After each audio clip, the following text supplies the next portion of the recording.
23 ফেব্রুয়ারি 2025 রবিবার। রাজনৈতিক সংগঠনের খবর বার্তা থেকে আমি AM ইকবাল সবাইকে জানাচ্ছি স্বাগতম। এবার বিস্তারিত। আজ টাঙ্গাইল শহীদ স্মৃতি পৌর উদ্যানে এক বিশাল গণসংবর্ধনা অনুষ্ঠান অনুষ্ঠিত হয়। এই সংবর্ধনা অনুষ্ঠানটি অনুষ্ঠিত হয় আজ টাঙ্গাইল শহীদ স্মৃতি পৌর উদ্যানে। অনুষ্ঠানে জনদরদী, গরিবের বন্ধু, প্রাণপ্রিয় নেতা আব্দুস সালাম পিন্টুকে গণসংবর্ধনা দেয়া হয়। গণসংবর্ধনা অনুষ্ঠানে জাতীয়তাবাদী দল বিএনপি এবং এর সকল অঙ্গ সংগঠনের নেতা এবং কর্মীগণ অংশগ্রহণ করে।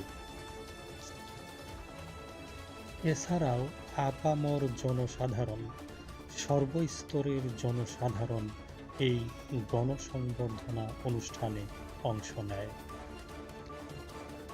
এ সময় শত শত নেতাকর্মীকে পুষ্পস্তবক হাতে মঞ্চে উপবিষ্ট হতে দেখা যায় এবং তারা তাদের প্রাণপ্রিয় নেতাকে পুষ্পস্তবক অর্পণ করে শুভেচ্ছা জানান। পৌর উদ্যানে হাজার হাজার নেতাকর্মী এবং সর্বস্তরের জনসাধারণ সমবেত হওয়ার কারণে পৌর উদ্যানটি জনসমুদ্রে পরিণত হয় এবং একটি মহা মিলন মেলায় পরিণত হয়।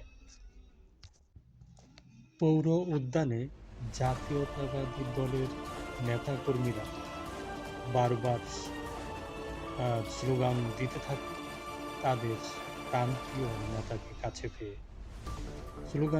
স্লোগানে মুখরিত হয় সমস্ত পৌর উদ্যান। এ সময় উচ্চস্বরে স্লোগানের কারণে আকাশ বাতাস প্রকম্পিত হতে থাকে।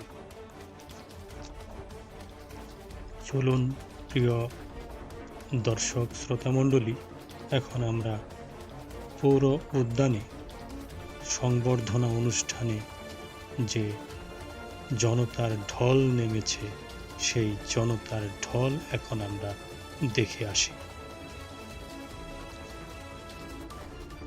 ভিডিওতে আমরা টাঙ্গাইল জেলা শাখা তারেক রহমান যুব পরিষদের টাঙ্গাইল জেলা শাখার পক্ষ থেকে যে সংবর্ধনা প্রদানের জন্য পুষ্পস্তবক অর্পণ করা হয় সেটি আমরা প্রথমে দেখব।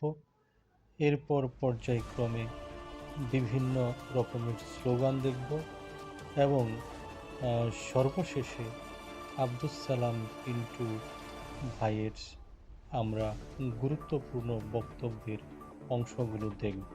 চলুন আমরা পর্যায়ক্রমে একটি একটি করে দেখতে থাকি। ধন্যবাদ।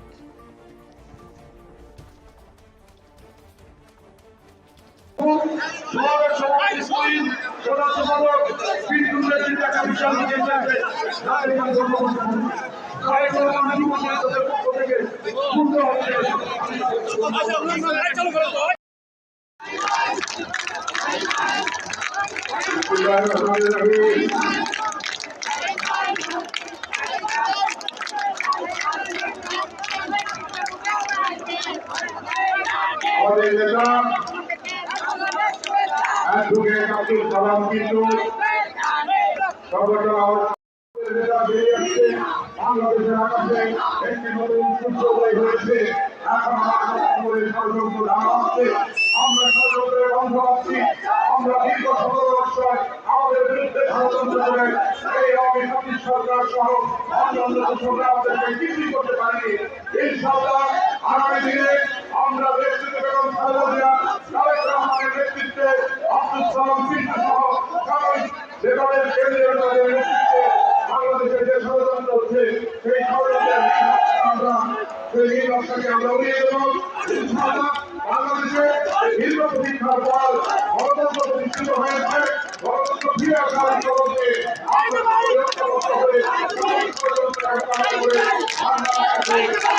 আমার হবে আমাদের দেশে আসবে এবং বাংলাদেশে আমার সেই আমার সময় আসবে আমি আজকে অলিম্পিক আমি সকলকে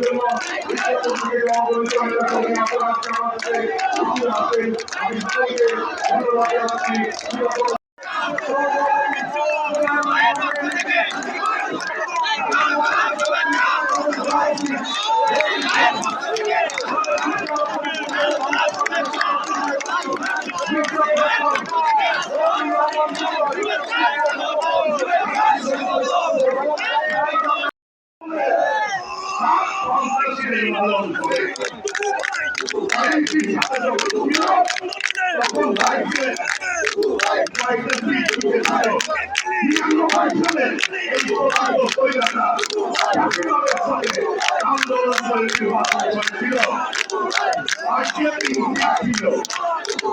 এখন যদি আবার নির্বাচনে ষড়যন্ত্র করেন নির্বাচন করবেন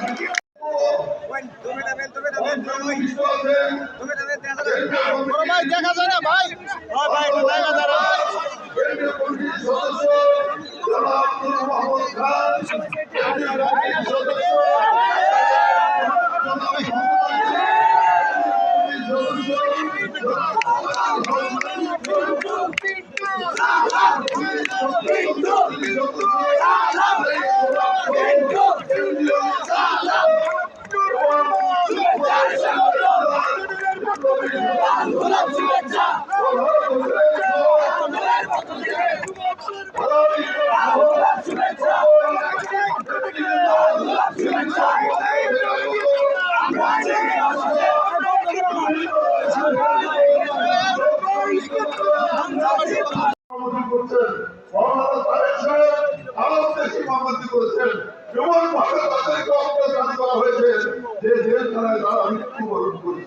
তারা আমার চেয়ে অনেক বয়স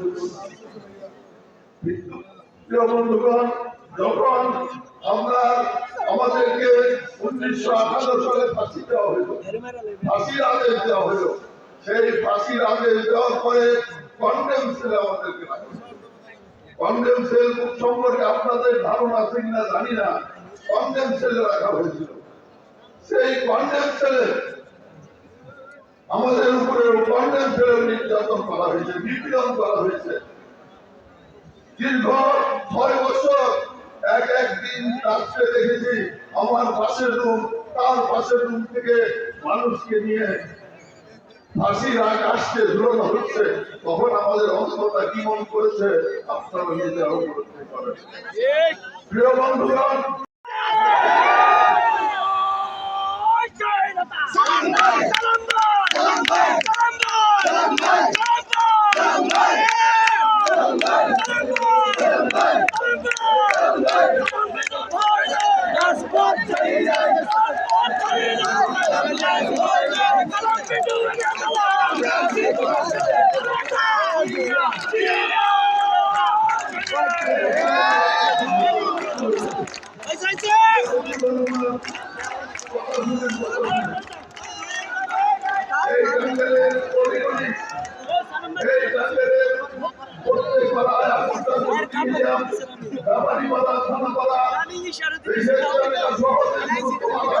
প্রত্যেকটি মানুষ ছিল আমাদের অস্তিত্বিক ঘাঁটি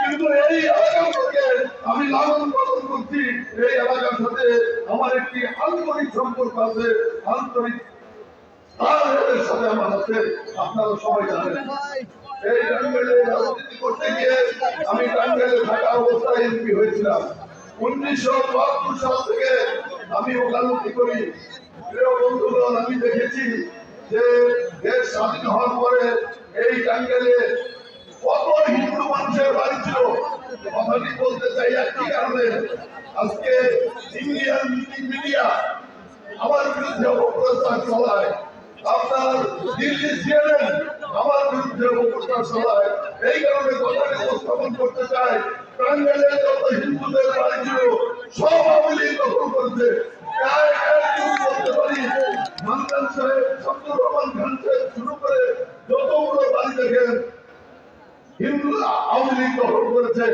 রেণু চৌধুরীর আপনারা সকলেই ছিলেন, উনি আমাকে একটা ভারী অফার করেছিল, আমাকে দেওয়ার জন্য অত্যন্ত স্নেহ করতেন, আমাকে নেওয়ার জন্য করেছে। আমার প্রাণের শহরে থাকার কোনো জায়গা নাই, তবু আমি হিন্দুদের বাড়ি খাই নাই এবং দখল করি নাই।